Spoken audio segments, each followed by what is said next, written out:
यीशु मसीह के नाम में हमारे सभी मसीह भाई बहनों को जय मसीह की। परमेश्वर का धन्यवाद है। बीते समय से लेकर आज तक हम सब यीशु प्रभु के लहू में सुरक्षित हैं। आने वाले समय में भी परमेश्वर इसी प्रकार से हमें सुरक्षा देंगे। इफिसियों की पत्री 1 अध्याय 3 और 4 पद के द्वारा परमेश्वर हमसे बात करना चाहते हैं। हम देखेंगे, हमारे प्रभु यीशु मसीह के परमेश्वर और पिता का धन्यवाद हो कि उसने हमें मसीह में स्वर्गीय स्थानों में सब प्रकार की आत्मिक आशीषें दे दी हैं, जैसा कि उसने हमें जगत की उत्पत्ति से पहले उसमें चुन लिया कि हम उसके निकट प्रेम में पवित्र और निर्दोष हों। सुंदर वचन के लिए परमेश्वर का धन्यवाद। वचन के अनुसार हमारा परमेश्वर आशीषों को देने वाला परमेश्वर है। वो हमें आशीषें दे चुका है।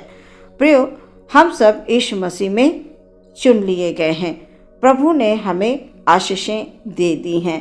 अपने निकट परमेश्वर हमें निरंतर रखना चाहते हैं वचन के माध्यम से। वो चाहते हैं कि निरंतर हम वचनों का मनन करें और प्रभु में बढ़ते रहें, उसकी संगति करें, मन में पवित्रता के साथ निस्वार्थ होकर हम सेवा की इच्छा रखें। प्रियो, वचन को सुनना, सुनाना या बोलना, वचन पर गहराई से मनन करना, ये हमारे जीवन के लिए प्रियो बहुत आवश्यक है। जब हम निरंतर वचनों को सुनते हैं, पढ़ते हैं, मनन करते हैं, तो प्रियो हमारे जीवन में बदलाव आता है। फिर हम परमेश्वर में बढ़ने लगते हैं, क्योंकि प्रभु का वचन हमारे लिए है और वो हमारे जीवन में बहुत सारी आशीषों को खोल कर देता है। वचन हमारी जिंदगी में आजादी को लेकर आता है। प्रियो, तुम सत्य को जानोगे और सत्य तुम्हें स्वतंत्र करेगा। वचन हमारी जिंदगी में आजादी लेकर आता है, क्योंकि हमने हमारे अंदर संसार की बहुत सारी बातों को, जो हमारे जीवन के लिए हानिकारक हैं, उनको दबा के रखा हुआ है। गलत बातों को अपने हृदय में जब हम रखते हैं प्रियो, यानी निगेटिव सोच जब हम रखते हैं, नकारात्मक बातों को जब हम अपने हृदय में छुपा कर रखते हैं, तो हम परेशान रहते हैं, क्योंकि वो हमें दर्द देती हैं, तकलीफ देती हैं, दुख देती हैं।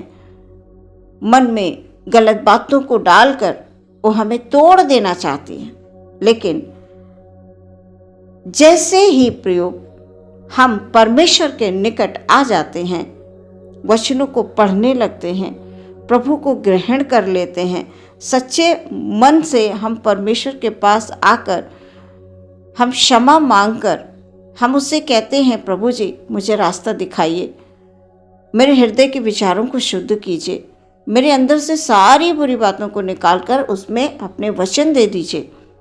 तो प्रियो, हमारा जीवन बदलने लगता है और हम फलवंत होने लगते हैं। वचन के अनुसार कोई 30 गुना, कोई 60 गुना, कोई 100 गुना फल लाना शुरू कर देता है। प्रभु परमेश्वर हमें आशीष दे चुके हैं। अब बार बार हम रोकर अपने आप को कमज़ोर ना करें, दुखी ना करें। आज कष्ट है तो कल सुख ज़रूर होगा। जब हम वचनों में बने रहेंगे तो हमारी जिंदगियों से कष्ट, दुख, परेशानियां दूर हो जाएंगी। प्रियो, हमारा स्वर्गीय पिता हमारा ध्यान रखता है। किसी भी समस्या को लेकर हम सब घबराएं नहीं, बल्कि पिता से रोज प्रार्थना करें। जो स्वर्ग में है उससे हम प्रार्थना करते रहें। हमारी सारी समस्याओं का समाधान परमेश्वर के पास है। जिस दिन से हम मसीह को पहन लेते हैं, उसको हम ग्रहण कर लेते हैं, मुझसे अंगीकार कर लेते हैं, तो प्रियो हमारा जीवन बदल जाता है। हमारे प्रभु से बढ़कर और संसार में कोई नहीं है। हमारा स्वर्गीय पिता हमारा ध्यान रखता है, उसके तुल्य कोई नहीं है। इसलिए प्रियो, निरंतर परमेश्वर में बने रहना अवश्य है। अपनी समस्याओं को लेकर हम इधर उधर ना जाएं, प्रभु के पास आएं। प्रभु हमारी सारी बातों को जानता है, सब जानता है। इसलिए हम वचन पढ़ें, वचनों को सुने, परमेश्वर की संगति करें, ताकि हमारे हृदय में परमेश्वर के वचन संचित हो। दाऊद कहता है, मैंने तेरे वचनों को अपने हृदय में संचित करके रखा है ताकि तेरे विरुद्ध पाप ना करूं। पर जब हमारे मन में बहुत सारी नेगेटिव बातें होती हैं तो हम कभी कभी घबराहट के कारण गलत कदम उठा लेते हैं, और जब हम गलत कदम उठा लेते हैं प्रियो, तो हमारा जीवन और बदतर हो जाता है, और दुख बढ़ जाता है, और ज़्यादा परेशानी बढ़ जाती है। इसलिए हम परमेश्वर पर भरोसा रखें, उसकी संगति करें, ताकि हमारा हृदय हमेशा परमेश्वर से बातें करे। हमेशा परमेश्वर जब हमसे बात करते रहेंगे तो कोई भी शैतान की ताकत हमको कमज़ोर नहीं कर सकती। प्रियो, परमेश्वर महान है। यीशु के प्रेम में आप सर्वदा बने रहें। स्वर्ग की तमाम आशीषें आपके लिए हैं। संसार का कष्ट या परेशानी इतनी बड़ी नहीं होती है कि वो हमारी आशीषों को चुरा सके, क्योंकि हमारी आशीषों और बरकतों को देने वाला परमेश्वर महान है। वो अद्भुत परमेश्वर है। हमारा परमेश्वर अद्भुत है प्रियो। वो अपने लोगों को जानता है, पहचानता है। जब हम प्रार्थना करते हैं तो परमेश्वर में किए गए हमारे परिश्रम व्यर्थ नहीं होते हैं प्रियो, उसका प्रतिफल बड़ा है। हम जो कुछ भी करें पवित्रता के साथ करें, खुश होकर करें, निस्वार्थ करें।